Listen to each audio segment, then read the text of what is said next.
এবং সেটা অমক কুয়ার ভিতরে আছে। আমার একটা চিরুনি সংগ্রহ করছিল আমার যে কাজ টাজ করে ইহুদি ছেলের মাধ্যমে। এটা আনার জন্য আমি নিতে যাচ্ছি। রাসূল সাহাবায়ে কেরামকে নিয়ে গেলেন, হযরত আলীকে পাঠালেন। সাহাবায়ে কেরাম গিয়ে কুয়ার পানিটা শেষ করে ফেলে দিল। ভিতর থেকে ওই চুল ওয়ালা চিরুনিটা বের করে আনা হলো। জিব্রাইল শিখিয়ে দিলেন, আপনি সূরা ফালাক এবং সূরা নাস পড়ে ফু দেন, দেখবেন গিট্টাগুলি খুলে গেছে, আপনিও পরিপূর্ণ সুস্থ হয়ে গেছে।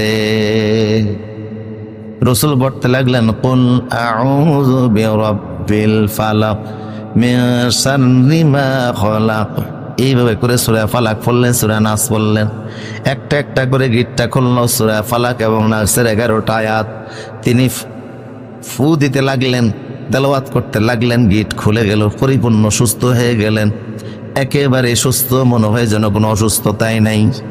লাবিদ নামক লোকটাকে ডেকে জিজ্ঞেস করলেন, আমার বিরুদ্ধে এই কাজ করছো কেন? লোকটি বলল, ইহুদিরা আমার কাছে এসেছে, তারা বলেছে যে আপনি তাদেরকে মদিনা থেকে খাইবার নির্বাসিত করেছেন। সারা দুনিয়ার কাফের মুশরিক আপনার দুশমন, কিন্তু মক্কার কাফেরেরা পর্যন্ত আপনার বিরুদ্ধে কোনো স্থায়ী কোনো ব্যবস্থা নিতে পারে নাই। এই জন্য জাদুর মাধ্যমে আপনাকে হত্যার ষড়যন্ত্র করতে আমাকে ব্যবহার করেছে। আমি আসলে দোষী, সে তার দোষ স্বীকার করলো।